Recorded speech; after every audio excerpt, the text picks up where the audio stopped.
everybody. And now let's talk automation. Happy Third Thursday. Thank you so much for joining us.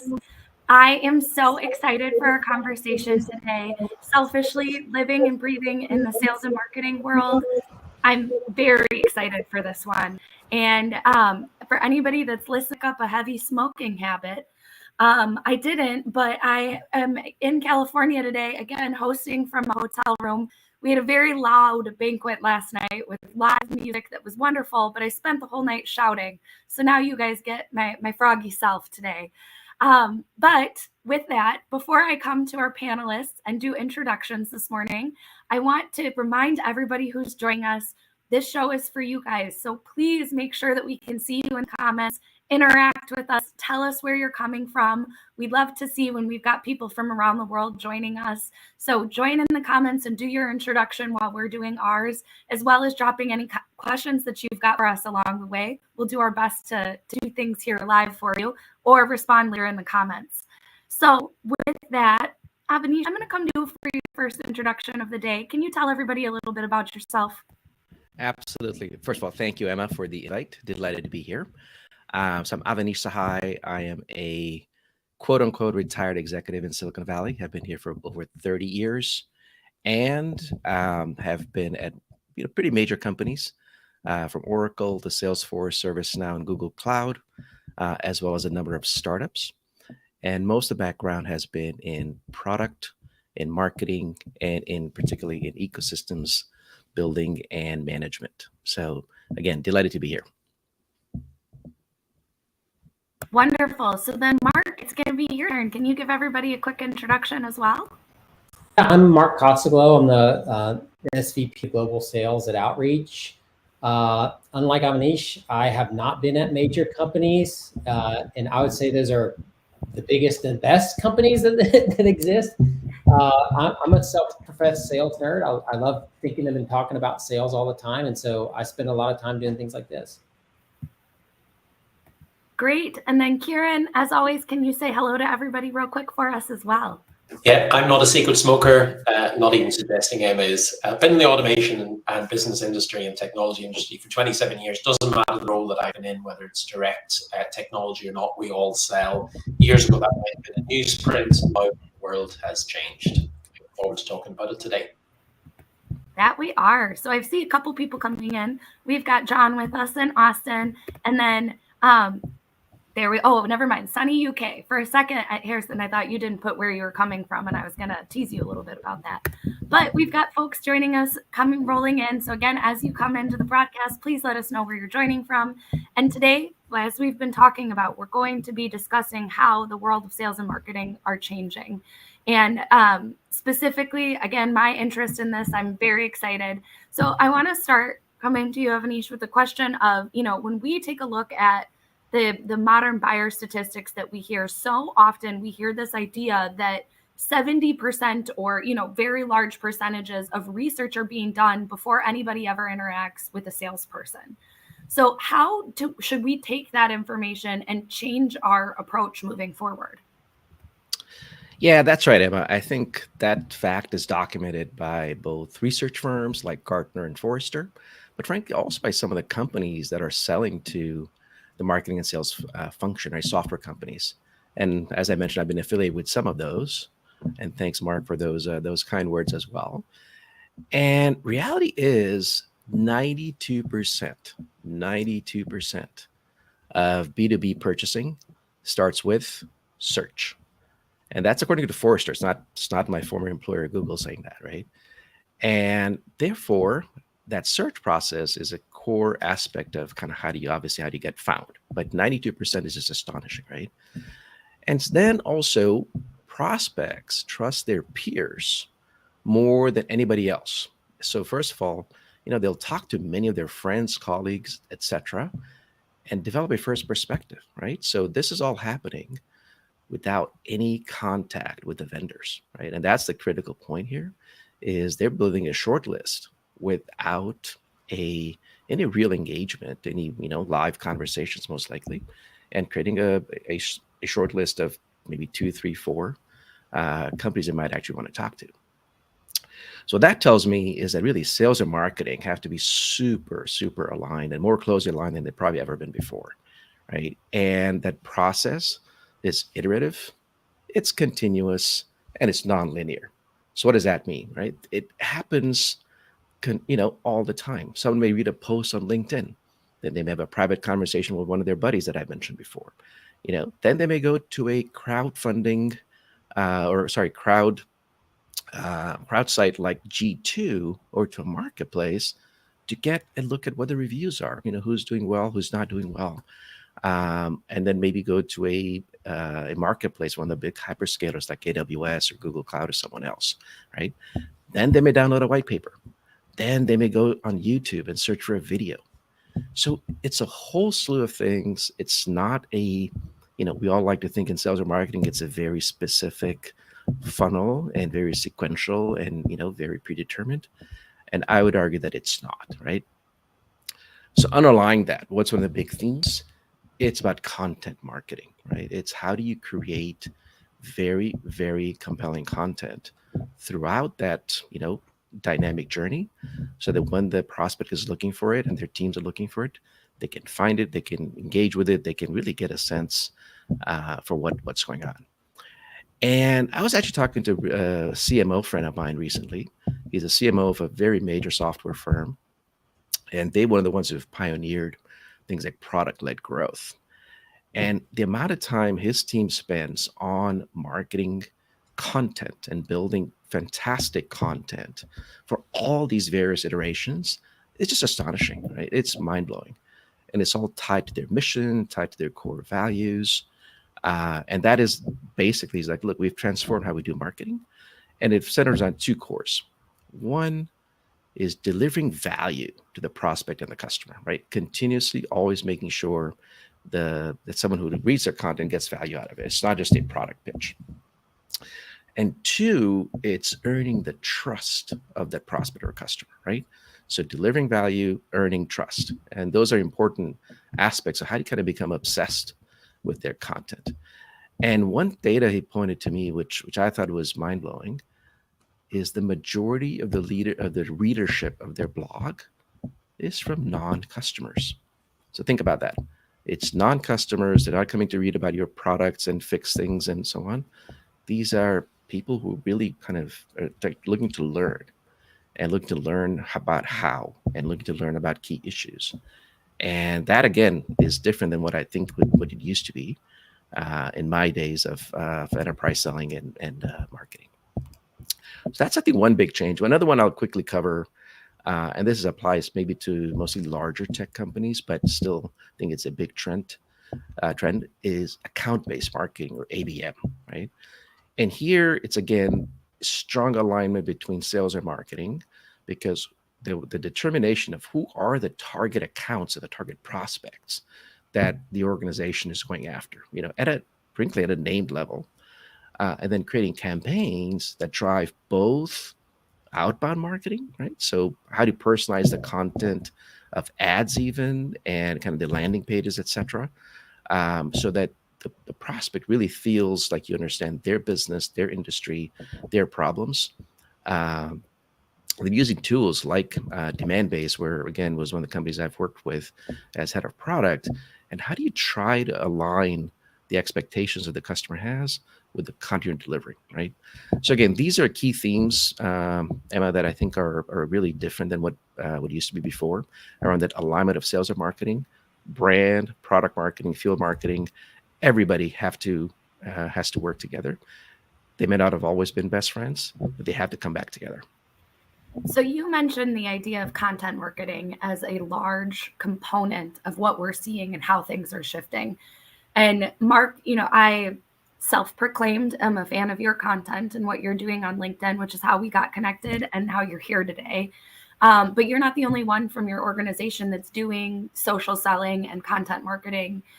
So can you share a little bit about what that experience has looked like for your team and how you guys are using that tool to kind of change up how you're going about sales? Yeah, I think that there's a traditional way that sales teams use a LinkedIn or a LinkedIn Sales Navigator, and it's, let me go find some people to reach out to. I had a few pioneers on my team that taught me that rather than just using it to reach out to people, why not create a place where you can show yourself as a legitimate thought leader and create legitimacy around you as a salesperson because of the content that you put out? And so I probably have anywhere from half a dozen to 10 people in my organization that post daily. They have very large followings. And what they're doing is they're saying, I have a perspective. We have a rep that has a perspective on mental health. We have one that has a perspective on like how to do leadership and management. We have another one that's on very big on prospecting. And what happens is people begin to consume their content and they become their own kind of marketing engine. And I think in the last 2 days, I've seen one of our reps has already shared with 3 or 4 other reps in our org, hey, this person just reached out to me and wants a demo. This person just said they have a problem, but it's not in my patch. And when you start to get a bunch of people doing that, you get this secondary marketing effect that your salespeople are generating. And so I think it's like a really interesting way to use LinkedIn. I know that last year I made a big commitment to post a lot. I've eased off on that a little bit recently, but last year I got millions and millions of views that really helped me form a larger network that for my reps, when they were in deals, they could call me. And typically I had someone in an organization that was following me that I could reach out to that now was aware of me, that could help me get to someone in that company that we were trying to get in touch with. And so like it's a very interesting thing to have reps to use LinkedIn to become content creators, to create a brand, and to then use that brand to leverage in their deals and their prospecting and to help their peers in their company in different ways. And so my team's become very good at that. Like I said, I looked at, we have Sam Nelson, who has 20-some thousand followers. Max Schuler, Scott Barker were kind of the pioneers at Outreach that really did this. Some of us jumped on board and we all saw the same thing, which is you become a more legitimate person when people can understand you and your voice and what you're good at based on your content of LinkedIn. And when they go research you on LinkedIn and they see that you are an active member in that community, it's really made a big difference for me and my team. Thank you. So Kieran, I want to get a little bit of a different perspective because I would say out of the 4 of us, you're probably the least sales and marketing minded, but you're obviously creating content and you're out on the internet doing a lot of this content marketing and helping people. But from the delivery side, how do you see this shift in sales and marketing changing your approach? And also what do you see the delivery role as a part of the social selling kind of mechanism? Yeah, it's probably a big, broad question, Emma. I think everybody in any role is and has to be a salesperson. I'm on the technical side, you're quite right, not in sales and marketing. But to Ryan's question, he's just asked it in the chat as well. Everybody has to sell, everybody has to market, and everybody has to use the tools that they've got internally to let people know what they're doing. You need to learn those skills. You don't have those skills, you'll find yourself short of executive support and probably funding at some stage in time. But it's really interesting trying to support salespeople and marketing people as well, because you remember years ago when I started over 20-something years ago, it was newsprint, the odd website that you put out there that you hope someone would find, the media that you got, probably email campaigns, and at some stage text campaigns or something else, traditional press release. Now everyone is, for want of a better phrase, a content marketer, or they should be. And everyone who's inside of an organization should, as Mark's describing there a moment ago, have some form of social presence. And for that to happen, organizations, technology professionals like myself need to provide infrastructure to allow them to do it. So you're talking about, platform-based SaaS, CRM platforms, you're talking about internal communication tools, opening up access to LinkedIn or whatever else, and then teaching people how to actually use those tools in a secure way, but in a way that actually reflects the brand of the company and tries to drive value. Those things I think are amazing for organization salespeople. I think they're amazing for folks like you and I as well.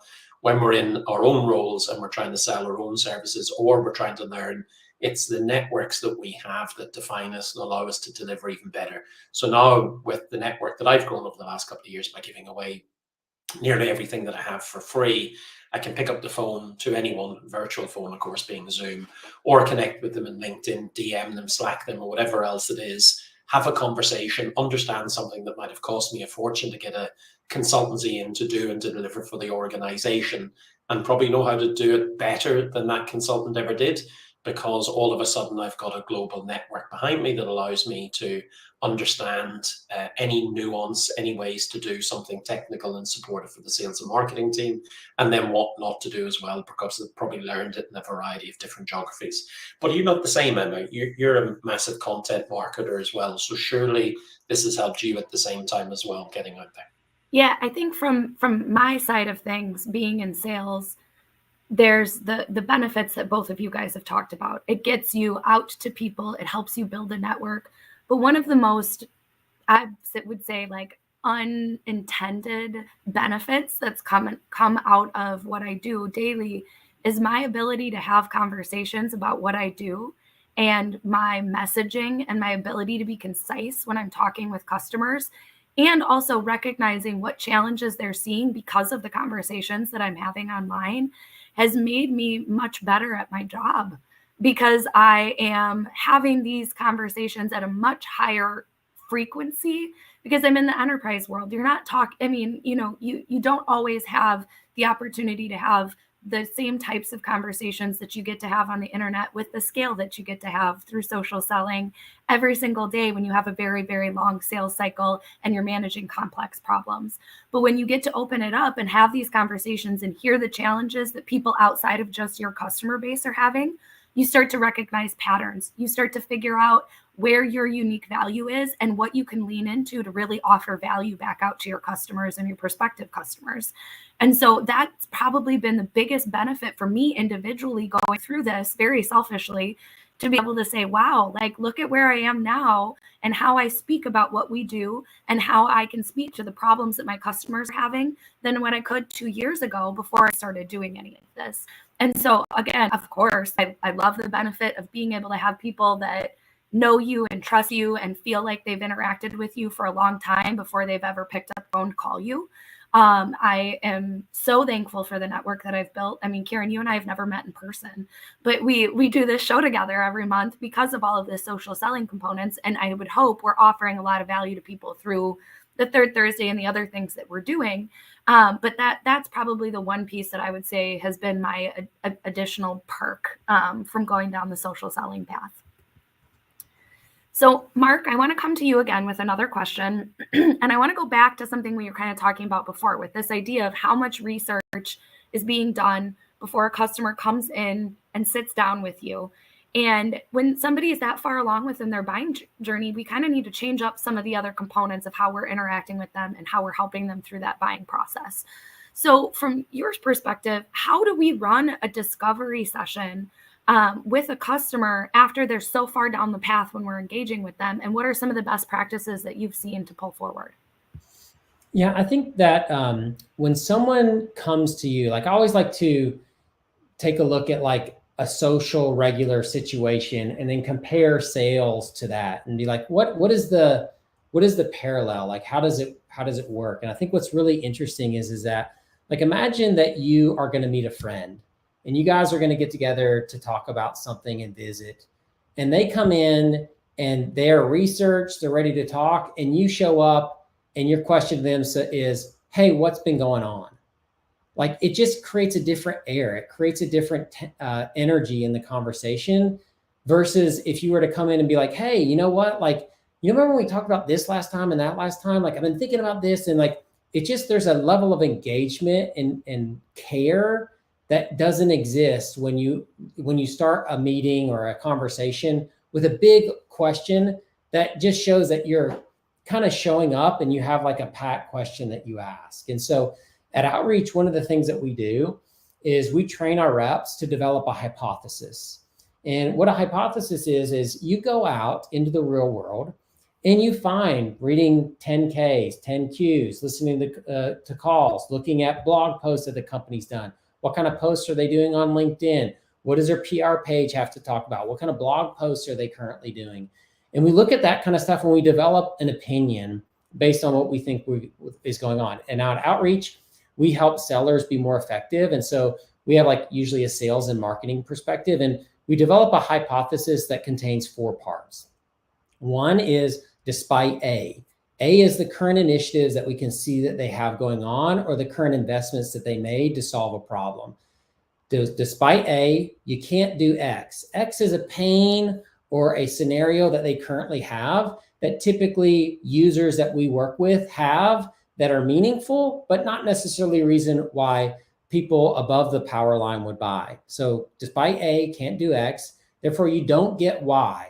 Don't get Y as what is the boss of that person experiencing the pain not get because they have that pain? What is a C-level talking about that they don't get to accomplish because that pain exists in the org? So despite A, can't do X, don't get Y as measured by Z. And Z is the metric that shows me that the problem that you're talking about, that the executives are talking about, is a big enough and impactful enough problem to actually have a conversation about, and hopefully eventually have a reason to buy.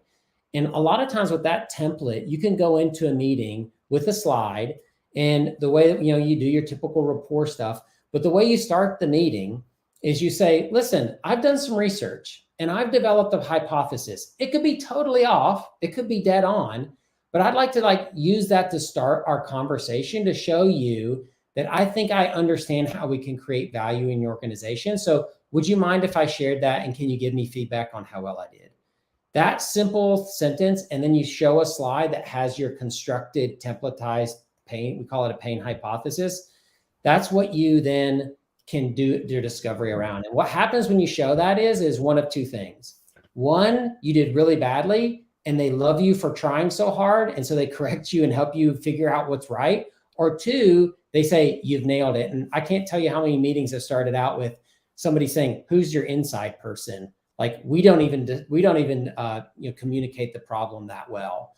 And so those are the two things that happen when you do that. And then there's all this discovery that can happen based on that hypothesis. And I think it's important for discovery, especially when you have these people that are really aligned or that come in very prepared, to have a really strong, flexible discovery framework that allows you to let the conversation go where it needs to go, which is what's important to the customer, versus having to steer the conversation into a place where you hope that it'll land in something that you can sell to.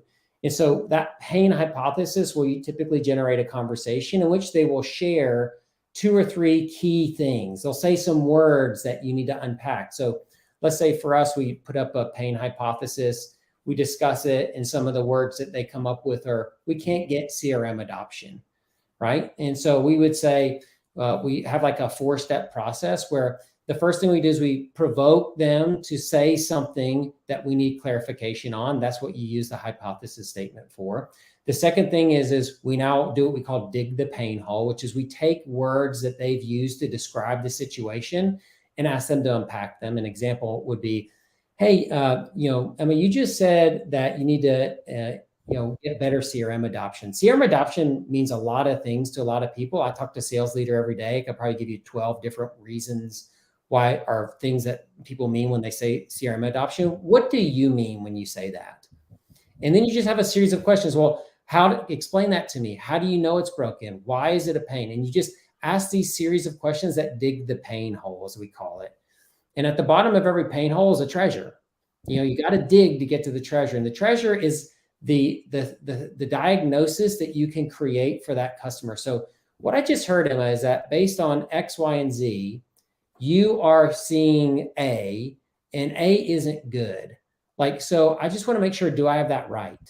And that's what we call diagnose and confirm. It's the 3rd step. It's you dig to get to a diagnosis, you give them the diagnosis, and you ask them to confirm it. And much like the hypothesis, they either say that's right and you move on, or they say that's wrong and they correct you, and you can get to a place. And then the last thing is you give them a brief vision of the future that explains a future state that can exist that is opposite of the diagnosis. So, imagine, Emma, in a place where you don't even have to worry about CRM adoption anymore, because all the data that you need in CRM appears because the reps are working in a platform that captures all their data in the workflow that they use every day.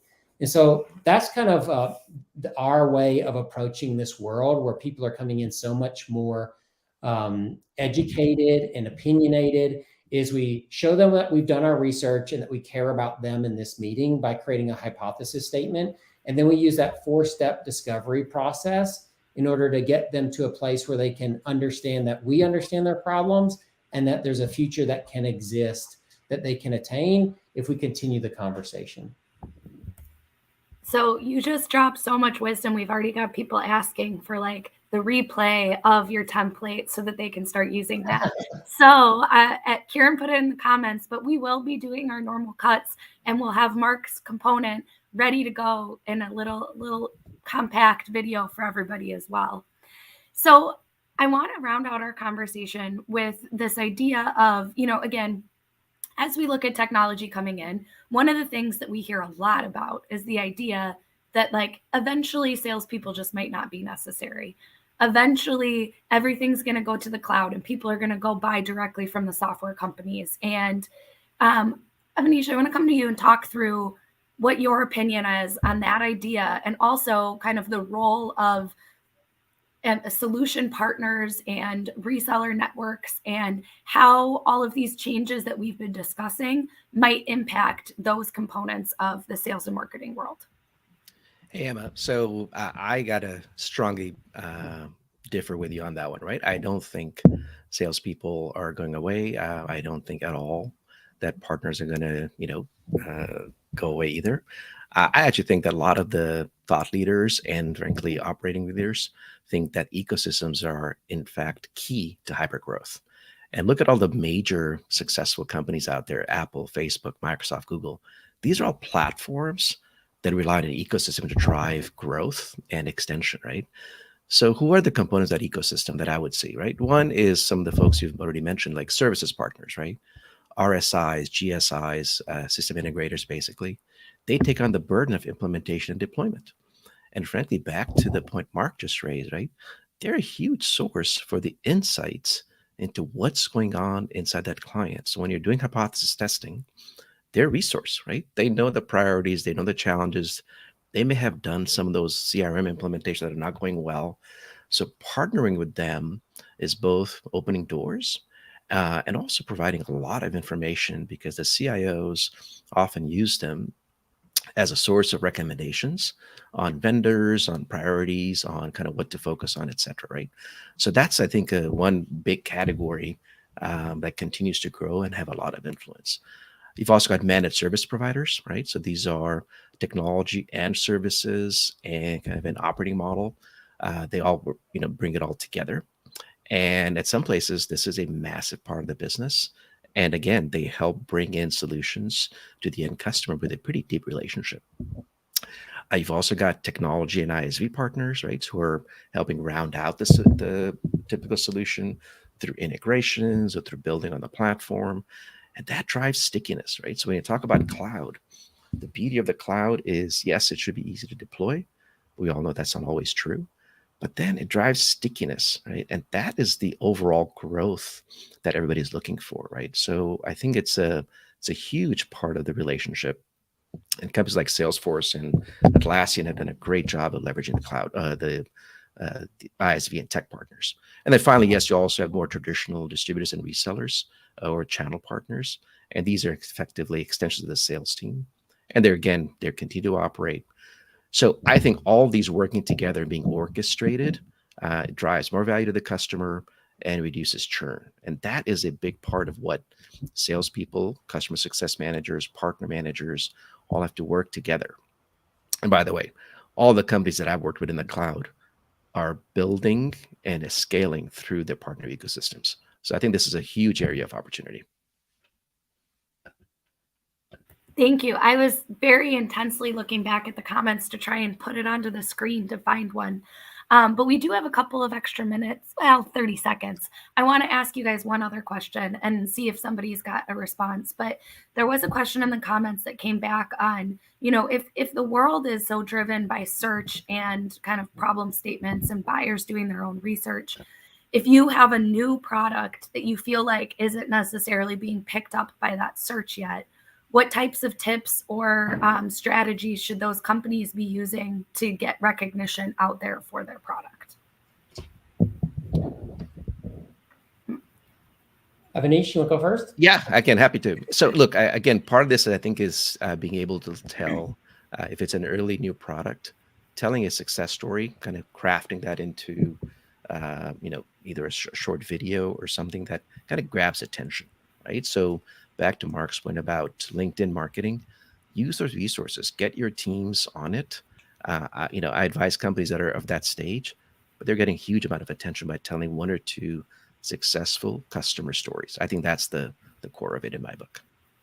Great. Anything to add, Mark, before we wrap up for the day?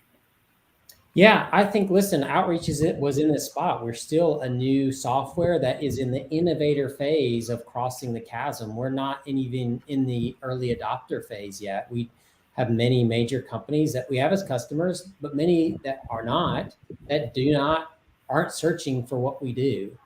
And I think that you have to develop a really strong outbound motion that understands the problems and needs of your customers. And then you target SDRs and AEs on those by providing the adequate marketing air cover. And if you do that, you can drive pipeline. Like for the first 3 or 4 years that we're here, 80 to 90% of pipeline was driven by outbound prospecting of SDRs. We have a more healthy mix now that's more scalable. But you can absolutely break into a market with a new transformative, innovative technology that nobody's looking for with a really strong outbound motion. I always like to say it's kind of like this, is like, if you're driving down the highway and you see a billboard for a gas station, if you don't need gas, you don't pull off the exit and go to the gas station. But if they put that gas station right in the middle of the highway and you got to drive through the pumps, you might stop for a second and figure out what you need to do. That's what outbound is. Outbound is putting the gas station in the middle of the road where they have to fill up to keep going through. Marketing is the billboard that if they're interested, they're going to pull off the exit.